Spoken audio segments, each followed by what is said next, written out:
Hello student, स्वागत है आपका अपने यूट्यूब चैनल में। इस वीडियो में हम पढ़ेंगे BEVAE 181 पर्यावरण अध्ययन। इस वीडियो में हम BEVAE 181 के बुक में जितने भी यूनिट हैं सभी को लेने का प्रयास करेंगे।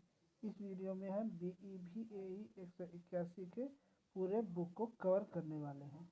अधिक जानकारी के लिए आप हमारे इग्नू के व्हाट्सएप ग्रुप से जुड़ सकते हैं, जिसका लिंक डिस्क्रिप्शन में दिया हुआ है।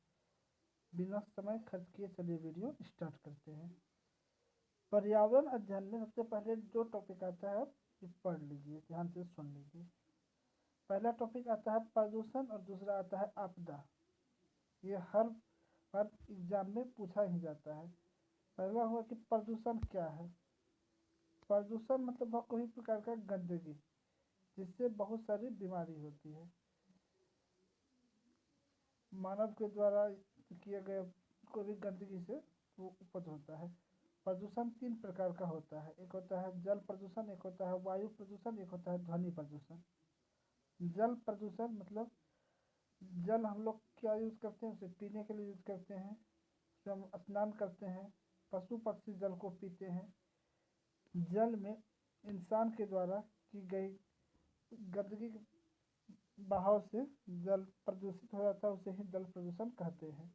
जैसे बड़े बड़े फैक्ट्री कारखाने से गंदे पानी को जो उसके निकट में नदी रहता है वहाँ में बहा दी जाती है। उससे क्या होता है, वहाँ का जल गंदा हो जाता है, प्रदूषित हो जाती है, वही है जल प्रदूषण। उसके बाद आ गए वायु प्रदूषण। वायु प्रदूषण हमारे द्वारा जैसे ईंट की भट्टी होती है उसके द्वारा वायु प्रदूषित होती है। उसके अलावा गाड़ी से निकलने वाले धुएं, इससे भी वायु प्रदूषित होती है। उसके बाद आता है ध्वनि प्रदूषण। ध्वनि प्रदूषण किसी भी प्रकार के ध्वनि से प्रदूषण जो होता है उसे ध्वनि प्रदूषण कहते हैं। जैसे कहीं पर लाउड स्पीकर बजता है उससे ध्वनि प्रदूषण होती है, कहीं पर डीजे बजता है उससे ध्वनि प्रदूषण होती है, गाड़ी में लगाया गया हॉर्न ज़्यादातर उपयोग की जाती है तो उससे ध्वनि प्रदूषित होती है। पहला ये हो गया प्रदूषण। दूसरा टॉपिक आता है हम लोग का आपदा। आपदा मनुष्य के द्वारा या प्रकृति के द्वारा आ गई विपत्ति को कहते हैं, जिसका निवारण किया जाता है। और आपदा उस विपत्ति को कहते हैं जो बिना बताए आती है। आपदा दो प्रकार की होती है, एक मानव निर्मित आपदा, एक प्राकृतिक आपदा। अब कहते हैं प्राकृतिक आपदा क्या है। प्रकृति के द्वारा आई हुई आपदा को प्राकृतिक आपदा कहते हैं। अब आप सोचते हैं कि प्रकृति के द्वारा आई हुई आपदा को प्राकृतिक आपदा कहते हैं मतलब, तो प्रकृति के द्वारा जैसे अभी कोरोना महामारी आई है तो किसी इंसान के द्वारा लाया गया है नहीं, वो प्रकृति के द्वारा स्वयं आया है। जैसे भूकंप आता है तो वो किसी को बता के आता है नहीं, वो प्राकृतिक आपदा है। कहीं पे तूफान आती है वो किसी को बता के आता है, तब कहोगे हाँ नहीं, हाँ नहीं कहोगे, क्योंकि तूफान जो किसी को बता के नहीं आता है। उसके बाद सुनामी होती है, वो भी प्राकृतिक आपदा है।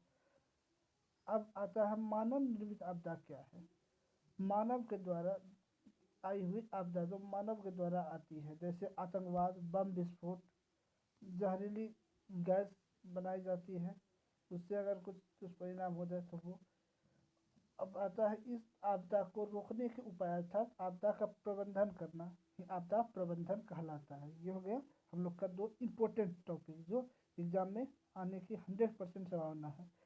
अगला टॉपिक आता है सतत विकास एक आदर्श लक्ष्य।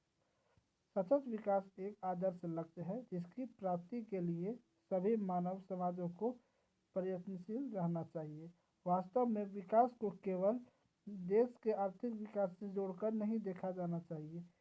विकास का अर्थ गरीब के या मानव के जीवन का स्तर जिसमें लोगों की आर्थिक और सामाजिक स्थिति में सुधार तथा सामाजिक न्याय, समानता और मानवीय कौशल है। अगला टॉपिक आता है आनुवंशिक और प्रजातीय जैव विविधता। आनुवंशिक और प्रजातीय जैव विविधता के संरक्षण के महत्व को समझाने का प्रयास कुछ वर्षों में हो रहा है, लेकिन जैव विविधता के पहलुओं में अधिकांश में प्रवेश नहीं किया गया है। हालांकि आनुवंशिक, प्रजाति और पारिस्थितिक तंत्र जैसे जैव विविधता के 3 मुख्य स्तर है। ये सभी स्तर महत्वपूर्ण हैं और एक दूसरे से संबंधित है। आनुवंशिक और प्रजातीय विविधता दोनों पारिस्थितिक तंत्र में विविधता और पर्यावरण के परिवर्तनशीलता के माध्यम से निर्धारित की जाती है। हालांकि आनुवंशिक और प्रजातीय विविधता के बीच काफ़ी अंतर है। आनुवंशिक जैव विविधता क्या है? आनुवंशिक और प्रजातीय विविधता को आनुवंशिक मेकअप के रूप में और प्रजातीय के बीच भिन्नता को परिभाषित किया जा सकता है। अगला टॉपिक आता है सतह और भूजल के बीच अंतर। सतह जो वर्षण के रूप में गिरता है अर्थात वर्षा के रूप में गिरता है वह भूमि के नीचे चट्टानों में चला जाता है और भूजल के रूप में एकत्रित हो जाता है पत्थरों और परत जिससे होकर वह नीचे स्रावित होता है मतलब जाता है जलभर कहलाती है।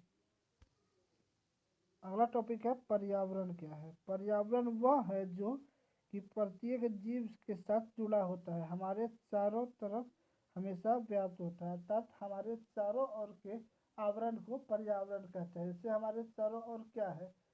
पेड़ है, पौधा है, पशु है, पक्षी है, जानवर है, सूर्य का रोशनी है, किरण है, धूप है, मिट्टी है, जो है वो सब पर्यावरण है।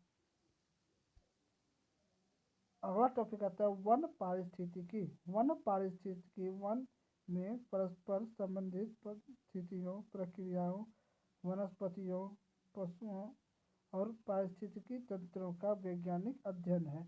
वन प्रबंधन को वन विज्ञान, वन संवर्धन और वन प्रबंधन के नाम से भी जाना जाता है। वन एक पारिस्थितिक तंत्र का एक वुडलैंड इकाई है जिसमें सभी पौधे, जानवर और सूक्ष्म जीव शामिल हैं और वे उस क्षेत्र के वातावरण के सभी भौतिक रूप से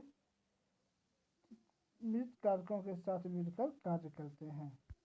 वीडियो अच्छा लग रहा है तो वीडियो को लाइक कर दीजिए, चैनल को सब्सक्राइब कर दीजिए। चलिए आगे बढ़ते हैं।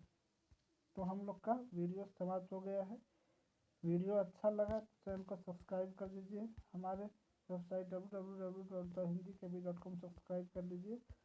वीडियो देखने के लिए धन्यवाद। जय हिंद।